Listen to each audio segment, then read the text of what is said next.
वज़ीर-ए-आज़म शहबाज शरीफ की ज़ेर सदारत वफाकी काबीना का इजलास खत्म हो गया। मुल्क की मुआशी सूरत हाल का जायजा लिया गया। 5G स्पेक्ट्रम नीलामी की मंजूरी भी दे दी गई। 600 मेगाहर्ट्ज़ स्पेक्ट्रम की नीलामी आइंदा माह होगी। 5G की लॉन्चिंग भी होगी। वज़ीर-ए-आज़म शहबाज शरीफ की ज़ेर सदारत वफाकी काबीना का इजलास खत्म हो गया। मुल्क की मुआशी सूरत हाल का जायजा लिया गया। 5G स्पेक्ट्रम नीलामी की मंजूरी दे दी गई, जबकि 600 मेगाहर्ट्ज़ स्पेक्ट्रम की नीलामी आइंदा माह होगी। 5G की लॉन्चिंग भी होगी। फील्ड मार्शल सैयद आसिम मुनीर की ज़ेर सदारत कोर कमांडर्स कॉन्फ्रेंस दहशतगर्दी के हालिया वाक़यात में शहीद शहरियों के इसाले सवाब के लिए फातिहा ख्वानी गैर मुल्की इमा पर दहशतगर्दी के फ़रोग़ के खिलाफ मादरे वतन का दिफा करने वालों को खराज अक़ीदत पेश। इस हवाले से मज़ीद क्या तफसीलात हैं जान लेते हैं। ज़फ़र हाशमी ने हमें ज्वाइन किया है। ज़फ़र बताइएगा इस कॉन्फ्रेंस से मुताल्लिक। जी, ये 273वीं कोर कमांडर कॉन्फ्रेंस जो है वो आज GHQ में chief of army staff, chief of defence forces field marshal Syed Asim Munir की ज़ेर सदारत मुनक्किद हुई। इस इजलास में जो है वो मुसल्लह अफवाज और कानून नाफिज करने वाले इदारों और दहशतगर्दी की हालिया वाक़यात में शहीद होने वाले मासूम शहरियों के लिए इसाले सवाब के लिए फातिहा ख्वानी की गई। फोरम का हालिया दहशतगर्दी के वाक़यात में अपनी जानों के नजराना पेश करने वालों और गैर मुल्की इमा पर दहशतगर्दी के फरोग के खिलाफ मादरे वतन का दिफा करने वालों को खराज अक़ीदत पेश किया गया। आर्मी चीफ और चीफ ऑफ डिफेंस फोर्सेज ने पाकिस्तान की मुसल्लह अफवाज की गैर मुतज़लज़ल जुर्रत, पेशा वाराना महारत और कुर्बानियों को जबरदस्त खराज तहसीन पेश किया। Army chief of defence forces ने हालिया महीनों में मुल्क में इंटेलिजेंस पर मबनी इंसदाद दहशतगर्दी की जो कार्रवाइयाँ हैं उनमें अफवाज पाकिस्तान के जो पुरज़म काविशें हैं उनको बेहद सराहा। हुकूमत और पाक फौज की मुश्तरका कोशिशों और पाकिस्तानी अवाम की साबित कदम हिमायत के बाइस हमारा मुल्क बतदरीज मगर यकीनी तौर पर इस्तेहकाम और वसी तर मौक़े और इज्जत व वक़ार की तरफ बढ़ रहा है। ये कहना था फील्ड मार्शल का। फील्ड मार्शल ने कहा कि फोरम और ज़फ़र आप साथ ही रहिएगा। कोर कमांडर कॉन्फ्रेंस हुई। फील्ड मार्शल सैयद आसिम मुनीर की जानिब से जो हालिया दहशतगर्दी है उसके वाक़यात में शहीद शहरियों की इसाले सवाब के लिए दुआ भी की गई। आपसे मैं जानना चाहूँगा, ऐसे माहौल में ये कोर कमांडर कॉन्फ्रेंस होना कितना ज़रूरी था और जो कोर कमांडर्स वहाँ पर मौजूद हैं उनकी हौसला अफजाई के लिए ये कोर कमांडर कॉन्फ्रेंस कितनी इम्पोर्टेंट है? जी हाँ, देखें, एक तो इसलिए भी इम्पोर्टेंट थी, ये as a chief of defence forces उनकी पहली कोर कमांडर्स कॉन्फ्रेंस थी।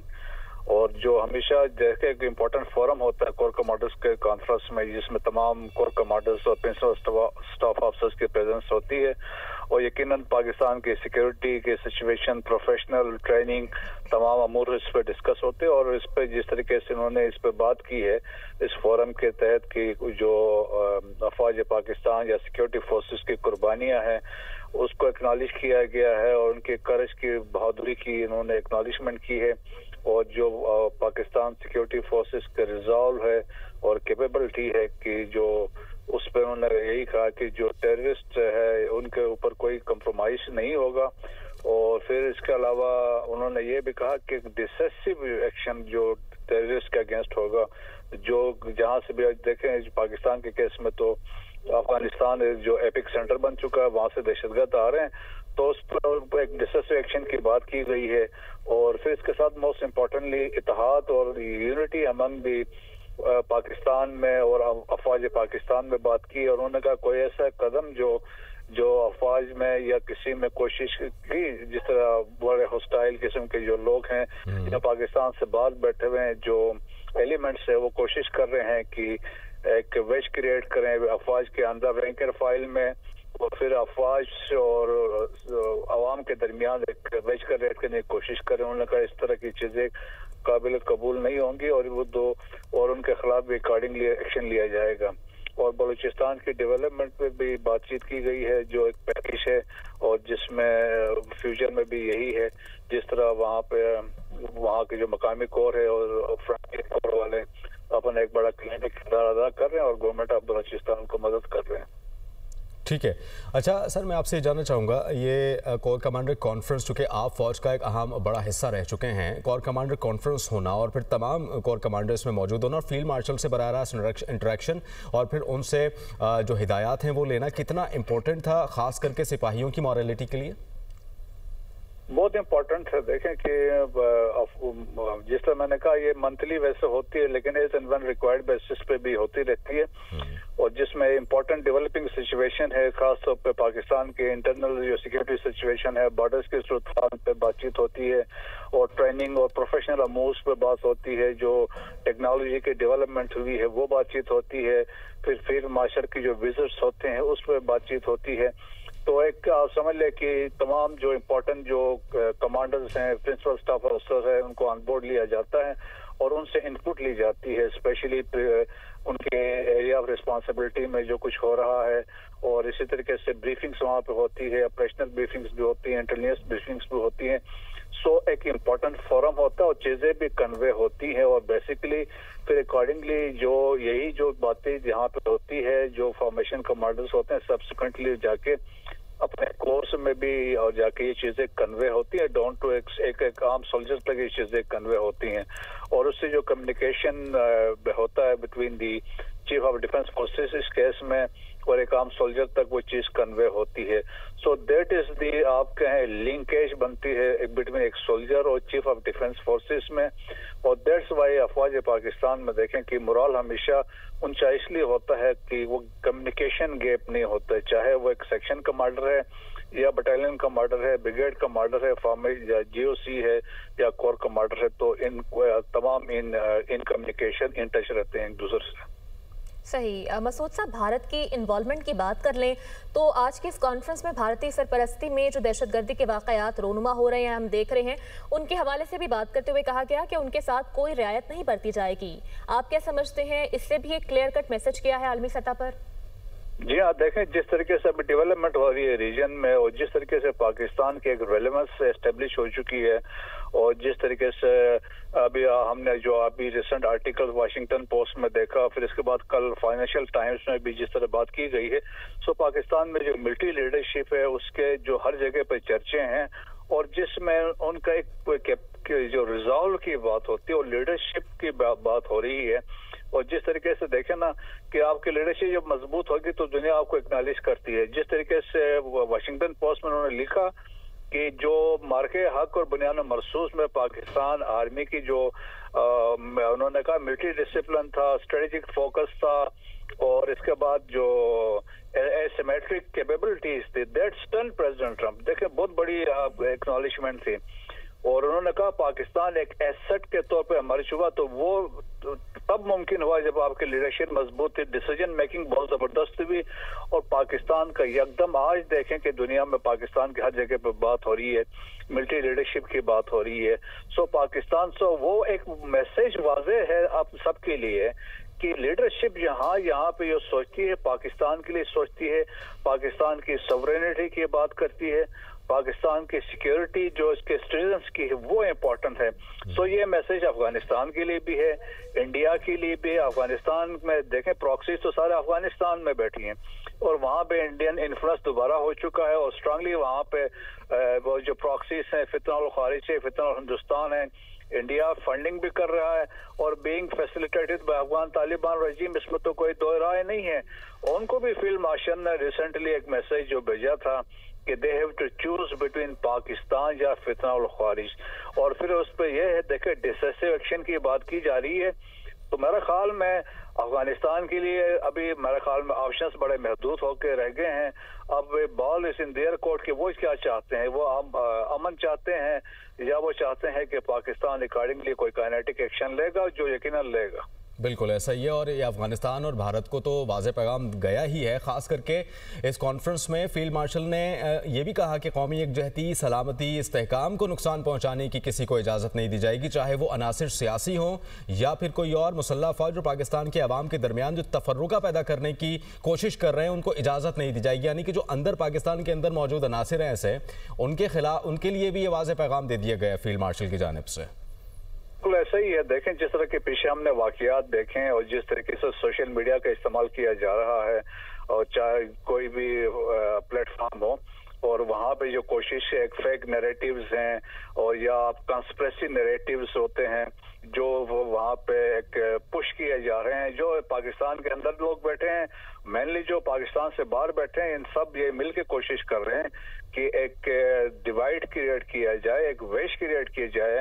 एक तो कोशिश उनकी यही रही है कि जिस तरीके से देखिए आर्मी लीडरशिप को मलाइन करने की कोशिश की है, और फिर फौज में या सर्विसेज में उन्होंने डिवाइड करने की कोशिश की, रैंक और फाइल में डिवाइड करने की कोशिश की, और इसकी तरह पाकिस्तान आर्म्ड फोर्सेस और कौम के दरमियान एक वेज क्रिएट करने की कोशिश की। ताहम इन सब में उनकी शिकस्त भी, लेकिन स्टिल जो कोशिश कर रहे हैं, और यही एजेंडा तो आपके दुश्मनों का है, यही इंडिया चाहता है, यही अफगानिस्तान चाहता है। तो मतलब उनका नैरेटिव या उनकी जो एजेंडा है लेके हम चलते हैं, तो वो मेरे ख्याल में वो पाकिस्तान के साथ तो देखें दैट इज नेवर, वो कभी एक्सेप्टेबल नहीं होंगे। तो एक बड़ा वाज़ेह मैसेज है। और जिस तरीके से रिसेंट डेवलपमेंट में आपने देखा होगा कि जिस तरीके से अफवाज पाकिस्तान के अंदर अकाउंटेबिलिटी है और जिस तरह सिस्टम चलता है, तो पाकिस्तान बाकियों के लिए भी यही मैसेज है। सिविल साइड में भी बाकियों में कहीं पे कंप्रोमाइज नहीं होनी चाहिए। पाकिस्तान एक हॉट स्टेट बन चुका है एंड अकॉर्डिंगली इसी तरह हमने एक्ट करना है तमाम फील्ड में, तमाम ऑर्गेनाइजेशन में, तमाम डिपार्टमेंट्स में। सही। अगर देखा जाए तो एक बहुत ही जामिया कॉन्फ्रेंस थी ये। इस कॉन्फ्रेंस में आज की जो कॉन्फ्रेंस हुई है, इसमें कश्मीरी अवाम के हुकूक की भी बात की गई, साथ ही साथ फ़लस्तीनी अवाम के हवाले से भी पाकिस्तान के उसूली मौक़िफ़ की तायद की गई। जी हाँ, देखें कि ये तो हमेशा हमारा जो एक बुनियादी प्रिंसिपल स्टैंड है कश्मीर पे, और जिस पे हम जो कहते हैं कि पाकिस्तान एक मॉरल सपोर्ट है, पॉलिटिकल सपोर्ट है और डिप्लोमेटिक सपोर्ट तो मुहैया करता रहेगा।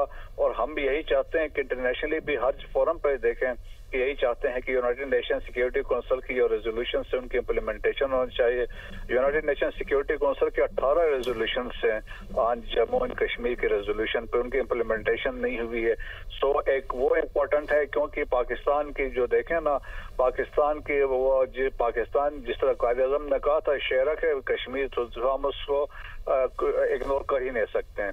सेकंड देखें कि फ़लस्तीनियों की हमेशा बात की गई है और पाकिस्तान ने हमेशा 2 स्टेट सोल्यूशन की बात की है, 1967 से पहले की बॉर्डर्स की बात की है।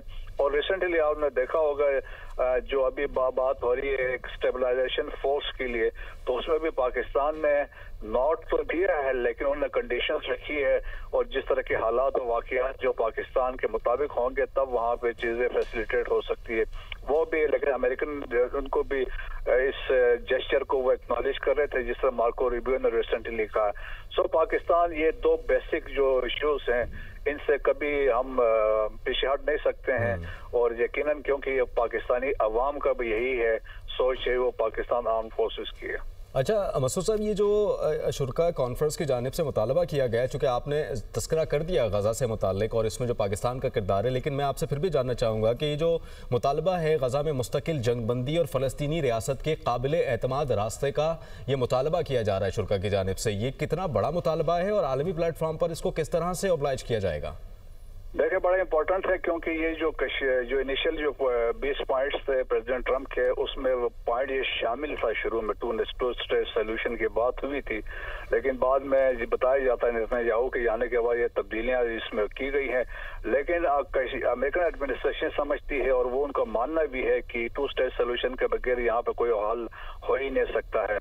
और जिस तरीके से अभी लाइकली देखें, जिस तरीके से प्रेसिडेंट ट्रंप तो चाह रहा है कि इसमें इम्प्लीमेंटेशन हो, क्योंकि देखें कि जितना लेट होगा इतना वहाँ पे नुकसान होगा। जिस तरीके से अभी इजरायली नेतन्याहू के जितनी देर होगी उतना ही ज्यादा नुकसान उठाना होगा। बहुत शुक्रिया मसूद साहब हमारे साथ मौजूद थे। अदील बताइएगा आज की इस अहम कॉन्फ्रेंस से मुतालिक आपके पास क्या डिटेल्स हैं?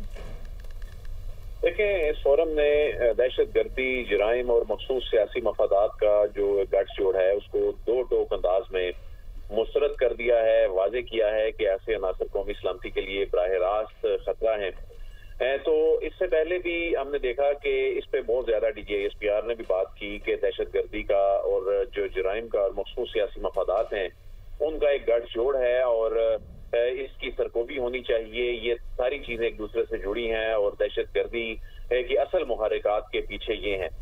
इसके अलावा जो फोरम है इसने इस अज़्म का इयादा किया है कि कौमी वहदत, सलामती और इस्तेहकाम को नुकसान पहुंचाने वाली किसी भी बदनीयती, चाहे वो सियासी हो या किसी और नौयत की हो, इसको हरगिज बर्दाश्त नहीं किया जाएगा और अफवाज पाकिस्तान और अवाम के दरमियान दरार डालने की किसी भी कोशिश को नाकाम बनाया जाएगा। जिस तरह से जो सोशल मीडिया पे और जिस तरह एक पॉलिटिकल स्फीयर पे जिस तरह से जो एक दरार डालने की कोशिश की जाती है अवाम और अफवाज पाकिस्तान के दरमियान, इसकी सख्ती से ना सिर्फ मजम्मत की गई है बल्कि इसके खात्मे के हवाले से और इसकी कंट्रोल के हवाले से भी आज़म का जो है वो इयादा किया गया है। कॉन्फ्रेंस में बलूचिस्तान में जो खुसूसी तरक्याती इक़दाम हैं उनको सराहा गया है। जो मुकामी लोगों की जो बाइख्तियारी है, समाजी रवाबित हैं और अवामी शमूलियत है। ठीक है अदील, आप हमें इस कॉन्फ्रेंस से मुतालिक तफसीलें आगाह कर रहे थे, आपका बहुत शुक्रिया।